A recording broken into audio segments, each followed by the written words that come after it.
2 টাকার সিকিউরিটি বাচ্চা তুই আমার গায়ে হাত তুলস, তোর এত বড় সাহস?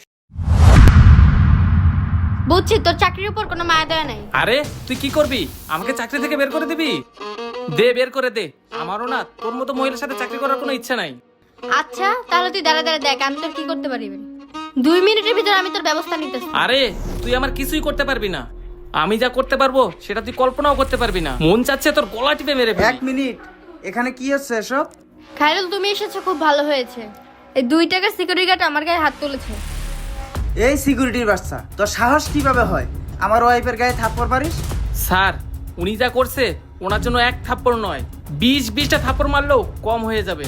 কি বলতে চাস তুই? কি এমন অপরাধ করছো ওই যার জন্য তুই 20-20টা থাপ্পড় মারতে চাস?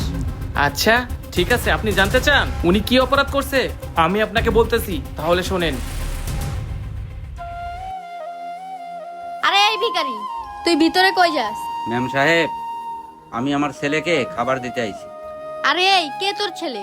ম্যাডাম, আমার ছেলে এই বিল্ডিং এ সিকিউরিটির চাকরি করে। ও তার মানে তুই তোর ছেলেকে খাবার দিতে এসেছিস? আরে তুই কি জানোস এই বিল্ডিং এ যারা যারা থাকে এখানে সবাই কোটিপতি। আর তুই ভিখারি হয়ে এই বিল্ডিং এ আসছিস তোর ছেলেকে খাবার দিতে? আর তোরা দেখে তো মনে হচ্ছে এখন ডাস্টবিন কি করছিস? আর তোর সাহস কি করে হয় এই বিল্ডিং এ ঢোকার?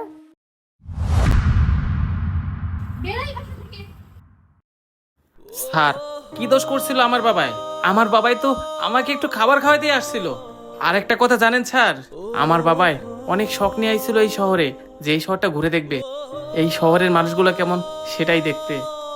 আমার বাবা তো এখানে চুরি করতে আসে নাই যে উনি আমার বাবার গায়ে হাত তুলবে। আমার বাবা এখানে খাবার নিয়ে আমাকে দেখতে আসছিল আমি কত বড় বাড়িতে চাকরি করি। আর সাথে আমাকে উনি একটু খাওয়াইতে আইছিল। আসলে অনেকদিন ধরে আমার বাবা আমাকে খাওয়ায় না, তো সেজন্যই উনি খাবার নিয়ে আইছিল যেন আমাকে নিজের হাতে খাওয়াইতে পারে। আর উনি কি করলো, আমার বাবাকে থাপ্পড় মাইরা গলা ধাক্কা দিয়ে বাড়ি থেকে বের করে দিল। এইবার আপনিই বলেন স্যার, আমার বাবা কি ধারণা করবে যে এই শহরের মানুষের কাছে অনেক অনেক টাকা পয়সা থাকতে পারে, ধন সম্পত্তি থাকতে পারে, কিন্তু এই মন বলতে কিছু নেই। এবার আপনিই বলেন স্যার, আমার বাবা যখন গ্রামে যাবে, গ্রামের মানুষ যখন আমার বাবাকে জিজ্ঞেস করবে, তখন আমার বাবা গ্রামে যায় কি বলবে?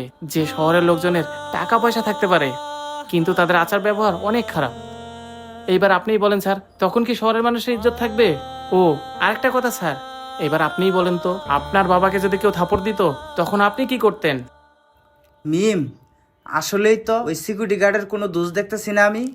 তাছাড়া ওই সিকিউরিটি গার্ড তো আমাদের বাসায় 10 বছর ধরে চাকরি করতেছে। আর তুমি এসব কি বলতেছো? আমি তো দেখিনি কখনো অপরাধ করতে। মিম, তোমার মুডেও ঠিক হয় নাই ওর বাবার সাথে তোমার খারাপ ব্যবহার করার। ওর বাবা তো ঢাকা শহরে আসছিল 2 দিনের জন্য। তোমার উচিত ছিল তার সাথে ভালো ব্যবহার করার। আর তা না করে তুমি কি করলা? ওর বাবাকে থাপ্পড় দিয়ে গলায় ধাক্কা দিয়ে বের করে দিলা। এই কাজটা মোটেও ঠিক করো নাই। আই এম সরি খায়রুল, আমি বুঝতেই পারিনি যে আমার এত বড় অপরাধ হয়ে যাবে। সরি ভাইয়া, আমি আপনার কাছ থেকেও মাফ চাইতেছি। এমনকি আপনি যদি চান তাহলে আমি আপনার বাবার কাছেও ক্ষমা চেয়ে নেব। ভাইয়া, আমার অফিসের এত চাপ পড়তেছে আমার উপর, আর আমি কি করতে যে কি করে ফেলছি আমি বুঝতে পারিনি। তাছাড়া আমি যদি বুঝতাম তাহলে এত বড় অপরাধ আমি কখনোই করতাম না। আচ্ছা, আমরা গরিব দেখে তো এমন করছেন না। আপনি কতগুলো টাকা কামান মাসে? 5 লাখ আর 10.5 লাখ। আপনাদের সংসারের আয় মোট 15 লক্ষ টাকা। এতগুলো টাকা দিয়ে পরিবারের খরচ অনেক সুন্দরভাবে চালানো যায়, তাহলে কিসের এত চাপ আপনার? আর আমাকে দেখুন, মাসে মাত্র 12,000 টাকা বেতন পাই। এই টাকা দিয়ে পরিবারের খরচ চালানো, বাবা মার ওষুধ কিনতে শেষ হয়ে যায়। মাসে আমার আরো টাকার প্রয়োজন। টাকার চিন্তায় আমার মাথায় অনেক প্রেসার পড়ে। কই, তখন তো আমি কারো গায়ে হাত তুলে নাই। আর আপনি কিনা এত টাকা ইনকাম করার পরও আপনার মাথায় এত প্রেসার থাকে। আসলে সমস্যাটা টাকায় না, আপনাদের মনের ভিতরে। যাদের মনে এত খারাপ তাদের সাথে আমি চাকরি করব না। থাকেন স্যার, আমি আপনাদের চাকরি করব না। আপনারা আরেকটা সিকিউরিটি গার্ড খুঁজে লন।